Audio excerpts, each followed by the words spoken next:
اللهم صل وسلم وبارك عليه وعلى آله.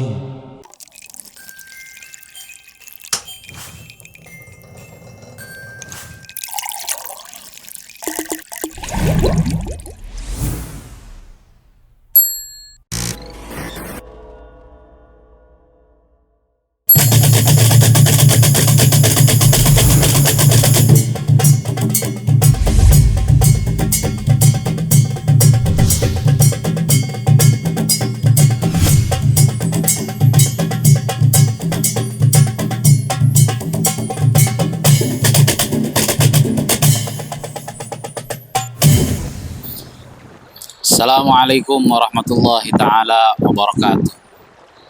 Bismillah, alhamdulillah, wassalatu wassalamu ala rasulillah Sayyidina Muhammad ibn Abdillah wa ala alihi wa sahbihi wa mawalah wa la hawla wa la quwata illa billahil alil azim.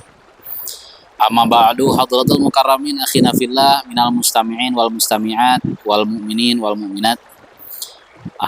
Saudara Al-Fakir sekalian, yang Al-Fakir muliakan, Al-Fakir doakan.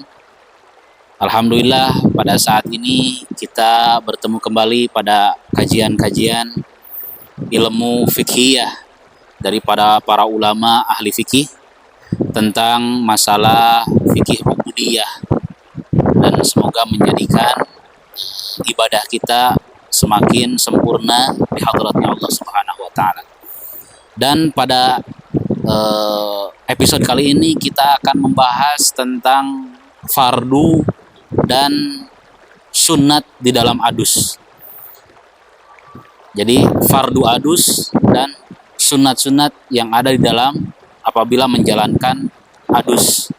Sebetulnya di video yang sebelumnya kita sudah membahas tentang fardu adus ada berapa, namun kita bahas sekilas sebelum kita menginjak kepada sunnah-sunnah di dalam adus.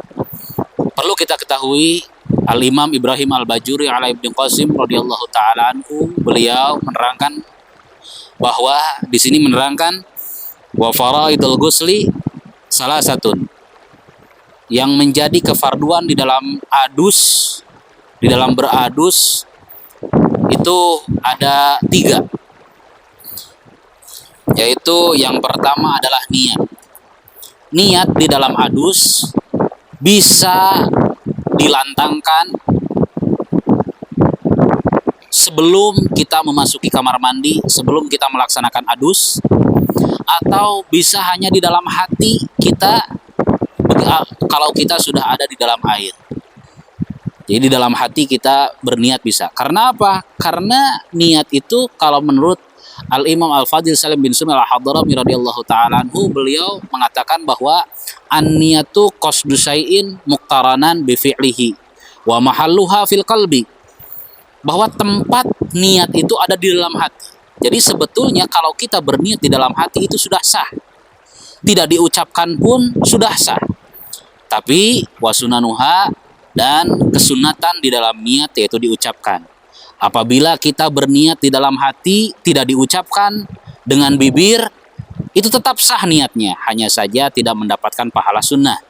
Tapi kalau niatnya dengan sambil diucapkan, maka itu tidak hanya sah, juga mendapatkan pahala sunnah. Lalu setelah niat, yang kedua yaitu menghilangkan dulu najis-najis yang ada di badan. Kita hilangkan dulu najis-najis yang ada di badan sebelum kita beradus. Sebelum kita menyiramkan air ke seluruh tubuh, kita hilangkan dulu najis-najis yang ada di badan kita. Setelah kita menghilangkan najis-najis yang ada di badan kita, lalu dari sana baru kita wa isalul ma'i ila jami'i sya'ri wal basyarati. Lalu kita menyempurnakan, menyiram air, membasuh seluruh tubuh kita, baik itu kulit, baik itu rambut, baik itu bulu-bulu yang ada di seluruh tubuh kita, kita basuh. Itu semuanya harus terbasuh di dalam adus. Kalau ada satu yang tidak terbasuh, maka tidak sah adusnya. Tapi ada para ulama yang lain yang mengatakan kalau hanya beberapa helai dari rambut atau bulu-bulu yang ada di badan kita tidak terbasuh, itu tidak apa-apa. Tapi kalau banyak, itu tidak sah hadusnya. Tapi ada sebagian para ulama yang mengatakan semuanya, kulitnya, badannya, rambutnya, bulu-bulu yang ada di seluruh tubuh kita itu semuanya harus terbasuh. Kalau tidak terbasuh, itu tidak sah wudunya. Nah, jadi syarat fardu wudu itu ada 3. Yang pertama niat bisa di dalam hati, bisa diucapkan. Tapi kalau sudah ada di dalam air, sudah ada di bilik mandi, sudah ada di kamar mandi, sudah ada di toilet, itu niatnya cukup di dalam hati. Karena di dalam hati pun niat sudah sah. Dan yang kedua yaitu menghilangkan dulu najis-najis yang ada pada tubuh kita. Setelah menghilangkan najis-najis yang ada pada tubuh kita, lalu barulah kita membasuh seluruh tubuh kita, seluruh kulit dan seluruh rambut dan seluruh bulu-bulu yang ada di seluruh tubuh kita. Dan setelah itu ada hal-hal yang disunnahkan di dalam adus. Di sini diterangkan wa sunanuhu khamsatu asya. Al-Imam Al-Qatibi Abi Syuja'i radhiyallahu ta'ala anhu, beliau meriwayatkan bahwa yang disunnahkan di dalam adus itu ada 5. Yaitu yang pertama atasmiyatu, yang pertama membaca basmalah. Lalu bagaimana? Kan di bilik air atau di kamar mandi atau di toilet itu tidak boleh kita membaca lafaz Allah atau membaca lafzul jalalah atau mengucapkan nama-nama orang-orang mulia, apalagi nama Allah, nama para nabi di dalam toilet, apalagi membaca basmalah. Maka seperti yang tadi niat, membaca basmalahnya di dalam hati saja, itu sah. Karena apa? Karena membaca basmalah itu adalah hukumnya sunnah, tidak fardu. Jadi meskipun tidak membaca basmalah pun, adusnya tetap sah. Hanya saja tidak mendapatkan pahala sunnah. Jadi lebih baik sebelum kita beradus, membaca basmalah dulu. Dan setelah itu masih di dalam sebelum adus, sebelum masuk ke dalam adus, wal wudu'u qablahu, yaitu yang kedua yang disunahkan di dalam adus, yaitu berwudu terlebih dahulu sebelum beradus. Jadi kita masih memakai pakaian atau hanya memakai anduk.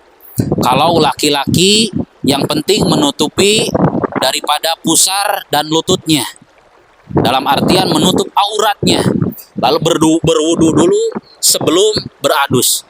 Jadi sunnah berwudu di dalam adus itu sebelum beradus, bukan setelah beradus.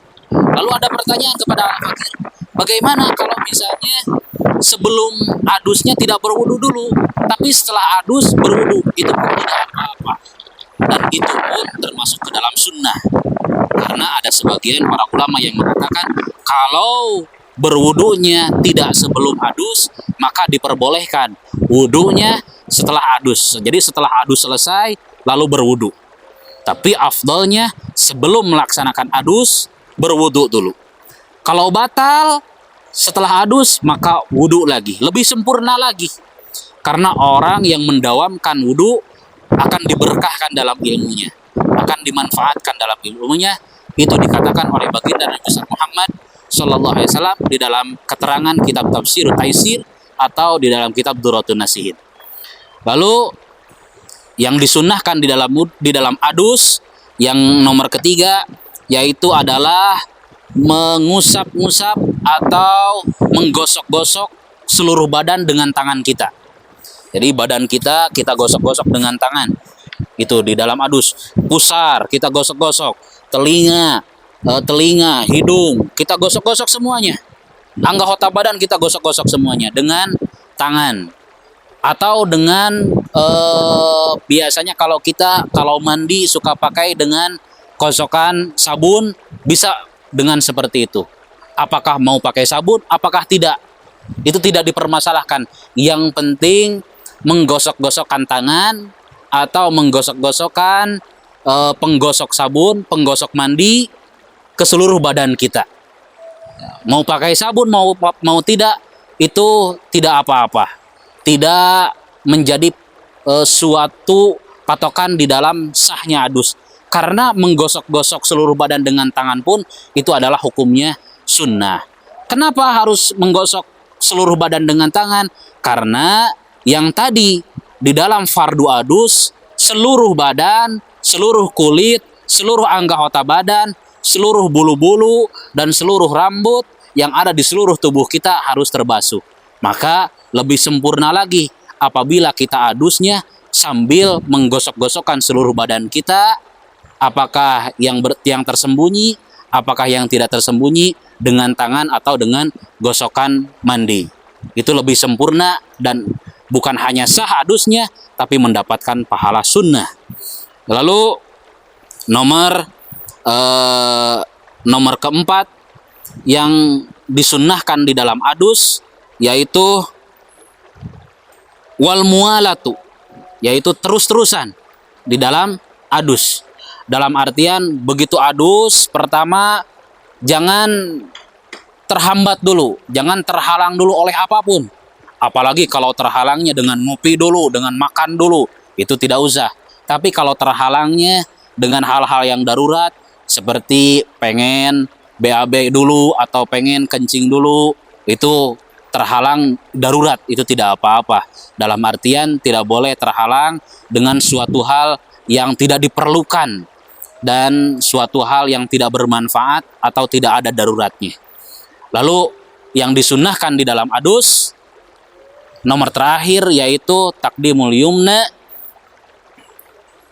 alal yusra, yaitu mendahulukan anggota badan yang sebelah kanan dan mengakhirkan anggota badan yang sebelah kiri.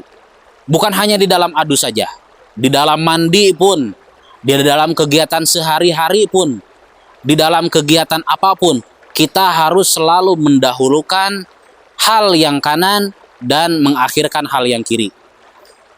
Kita memakai sandal disunnahkan memakai dengan kaki yang kanan dulu. Kita memakai pakaian, memakai baju, memakai jaket, disunnahkan memakai dengan tangan yang kanan dulu. Di dalam mandi pun, di dalam bersuci pun, di dalam adus pun, baik bersuci yang kecil, baik bersuci yang besar, disunnahkan mengedepankan, mendahulukan yang kanan dan mengakhirkan yang kiri. Jangan sampai kita membalikan hal tersebut, mengawalkan yang kiri tapi mengakhirkan yang kanan. Itu tidak dianjurkan dan tidak disunnahkan oleh baginda Rasulullah SAW. Ya, jadi ya yang pertama ada hal yang difardukan di dalam adus, yaitu ada 3, dan ada hal yang disunnahkan di dalam adus, itu ada 5. Semoga apa yang Al-Fakir sampaikan menjadi ilmu yang bermanfaat bagi semuanya, saudara-saudara Al-Fakir dimanapun berada, khususnya bagi Al-Fakir yang menyampaikannya. Dan jangan lupa tonton terus video-video kajian yang lainnya. Dan jangan lupa selalu Al-Fakir mengingatkan, bantu diklik tombol subscribe dan tombol lonceng agar selalu mendapatkan notifikasi apabila ada updatean dan uploadan, juga ada video-video terbaru pada kajian-kajian Islam kita ini. Semoga bermanfaat. Sekian dari Al-Fakir. Wal afu minkum. Wassalamualaikum warahmatullahi wabarakatuh.